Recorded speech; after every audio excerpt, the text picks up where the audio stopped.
Nana would like to show you this song by Ta Hugh Masekela.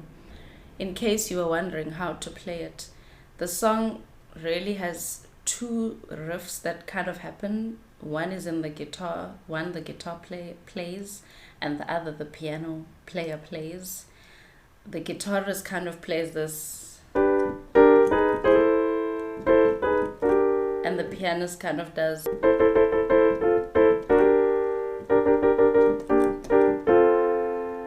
And I'm going to talk about how to navigate around those as a pianist. Let's talk about the structure of the song first. The structure is fairly simple to understand. It's in the key of F. Okay, starts on chord 1.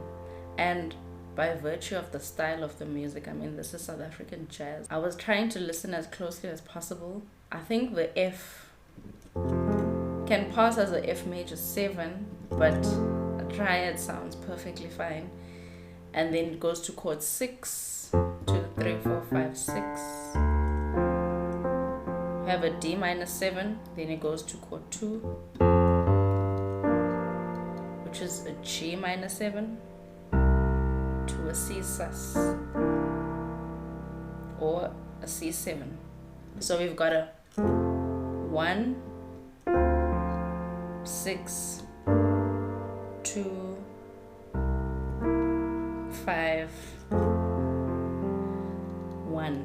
So 1, 6, 2, 5, 1. That's pretty much what happens throughout the song. This is kind of like the riff that goes on over and over in the song, that kind of is like the trademark of the song.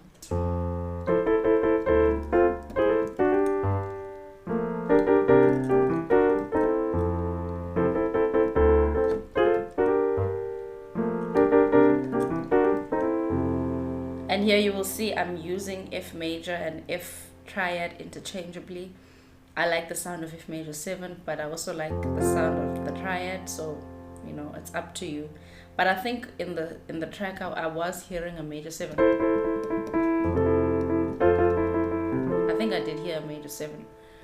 But you can use those interchangeably. What the pianist does is essentially, this is kind of like the trademark of the song, or kind of the riff that when you hear it you are able to spot out, well, yeah, that's grazing in the grass. So the pianist does, he essentially makes use of inversions of F major, which inversions are basically taking a root position triad, and then you take the bottom note, put it at the top, you have first inversion.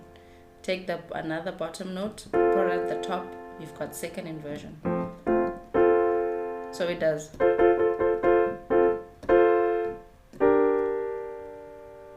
Okay.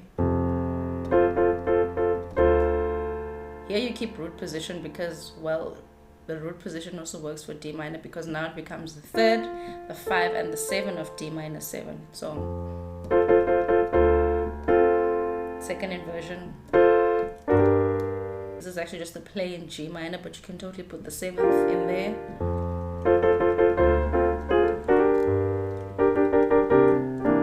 Same for G minor. We're doing different inversions: root, first inversion, second inversion.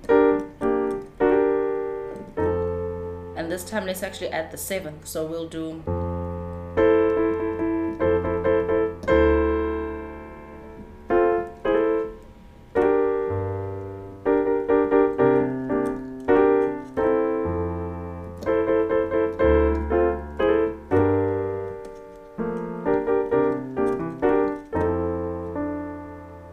and in your left hand you can, you know, do like bass chord. Here I'm just doing root position and I'm staying with the same chord here.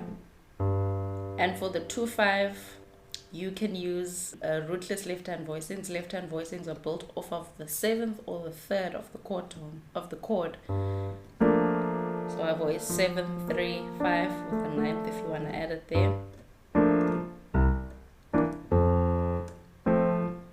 You don't always have to play it on every chord, you know, if you're kind of wondering what the left hand would be doing.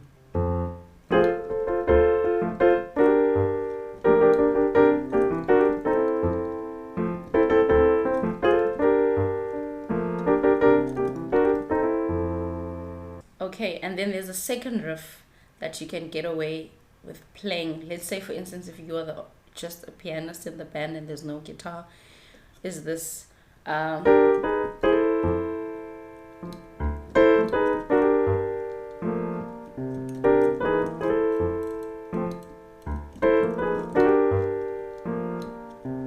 and here essentially we're going from chord 2 to sharp 2 to chord 3. Essentially is what's happening. It's kind of like chord 2, it's like G minor, A flat minor, A minor, but this A minor is actually the upper structure of F major. So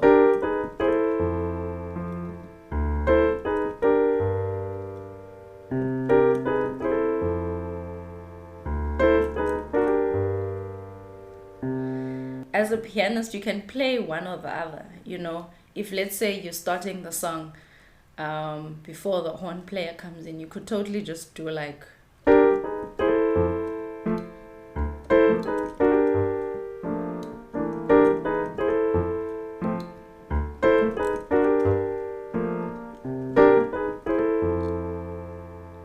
it's very clear what song it is.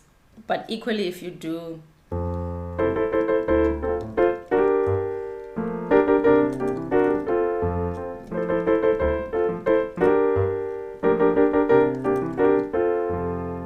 also very evident that it's grazing in the grass. So those are the two riffs that I thought to go over, but essentially what the song is just a 1-6-2-5-1 progression. And for songs like this, I would highly recommend you voice as simply as possible. You don't want to get too complicated about it. Maybe when you improvise, but hey. Now, same thing when you're playing the melody. Let's say you are doing trio, bass, piano, and drums.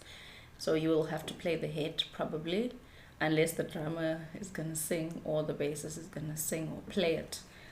You'll probably be the one having to play the melody. So yeah, pianists work really hard. It's our thing.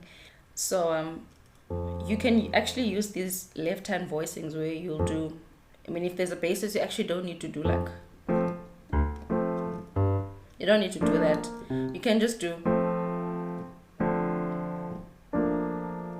and then you can play the melody in your right hand. So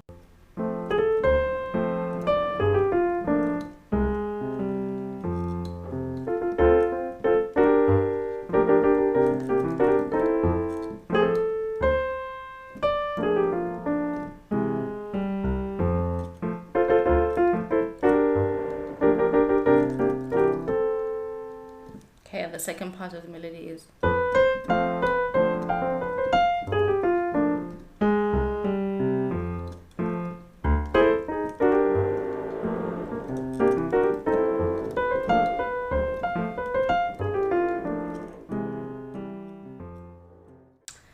If you have any questions about today's song, please leave them in the comments below. Otherwise, give me a thumbs up if you like the video. And then you can play them in your 5:30. I hope this video helped. If you have any questions, put guys,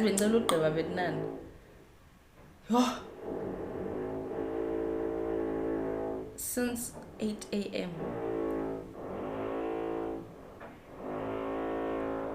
That's it for today. If you have any questions about the song, please leave them in the comments. Yo! Subscribe. Yo!